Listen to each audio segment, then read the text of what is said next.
My first mission was really something. In all my flying experience with all these planes, I never took off with more than one other guy, two abreast. At Duxford, they took off 8 abreast. 8 guys lined up. Oh, wow. And there were 48 planes in our group, so 6th group of 8 took off right one after the other. Well, first place they gave me an old clunker since I was a brand new pilot. They didn't give me a nice and shiny plane. And I really feel that it was underpowered, but also I'm sure I was a little timid. But we all started down the field together, all 8 of us.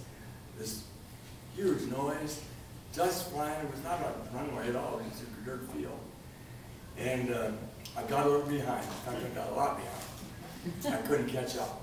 And the prop horse from the 7 other guys ahead of me caused my plane to swoosh right down through a group of trees. Well, that could have been my end. And it was the end of some guys, because the guys got killed. But anyway, it bent my propeller, which made my plane run like an old washing machine. It put a big hole in my left wing. I could see it out there. My cowling was messed up, but it tore my belly tank off, and I never saw that again. But the 2 bombs I had on were both damaged, but the fact that they weren't armed, they didn't explode. So I gave it full power and tried to bring it around so I could make a landing. And as a matter of fact, if we were taking off north and south, I landed east and west because that's all I could do.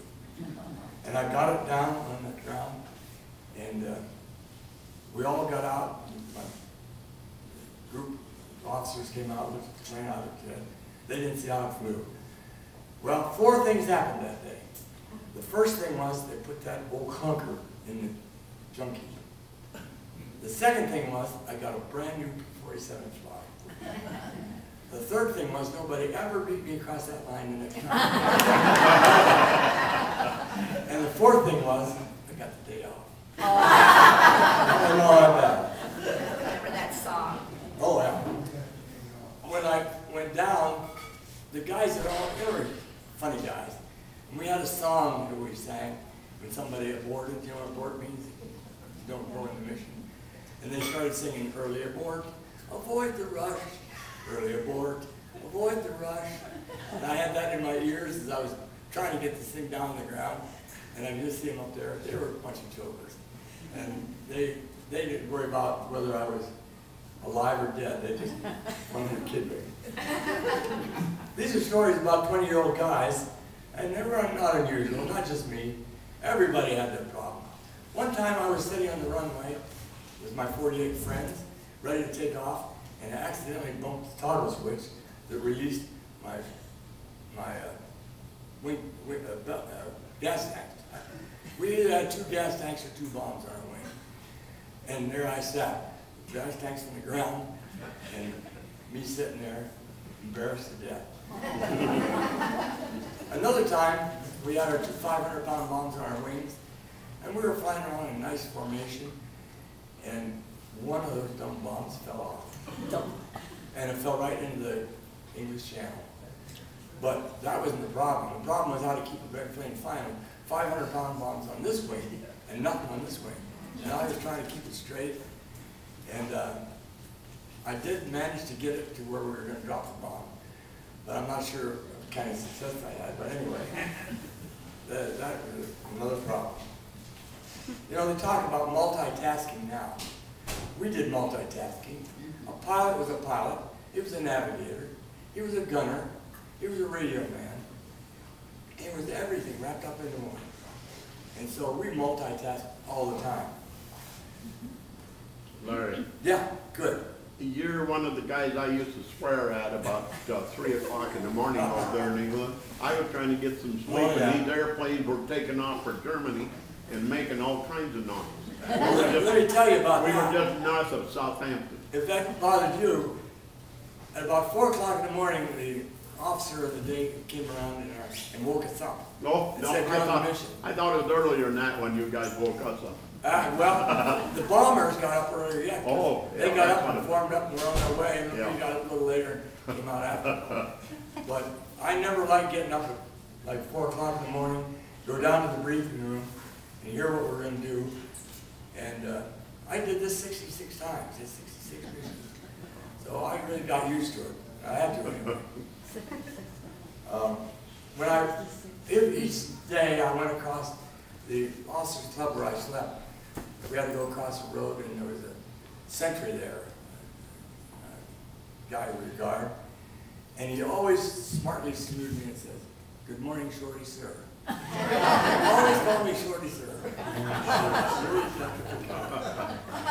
Well, in December of 1944, there was a lot of commotion.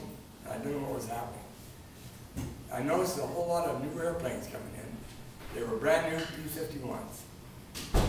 And what they do, they got into our beloved jugs, P-47s, and flew them away and left us a P-51.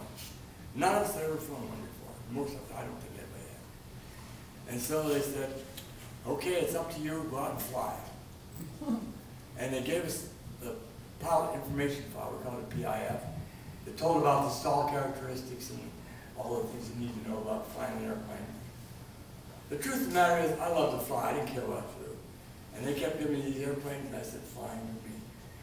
So they said, in addition to that, go up and ring this thing out, make sure it's okay. It's brand new.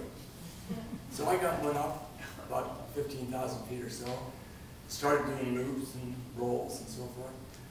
Well, I got into an inverted spin. Any pilots in here? An inverted spin is when you go spin, but you're upside down. Well, your crankcase oil is not designed to stay in the case when you're upside down. Some of the stunt planes, they haven't designed that way, but not fighter planes. So what I did, I lost all my oil right across my canopy. So I said, this is enough of this. So I tried to get, I unlatched my oxygen supply, my radio. I had a G-suit on that I had to loosen, and all these things so I could get out. I rolled the canopy open in preparation to jumping out, and the dumb thing came back shut. Oh. I hadn't latched it. So by that time I was down too low. So I said, I'm going to have to ride this thing in. So I looked around the corner, there was a little spot where there wasn't any oil. And in England, if you have to land, chances are you can land right where you are, and it's an airfield, because they have airfields everywhere. And that particular day, there were B-24s taking off. And so I came fluttering down through there and landed amongst all these B-24s.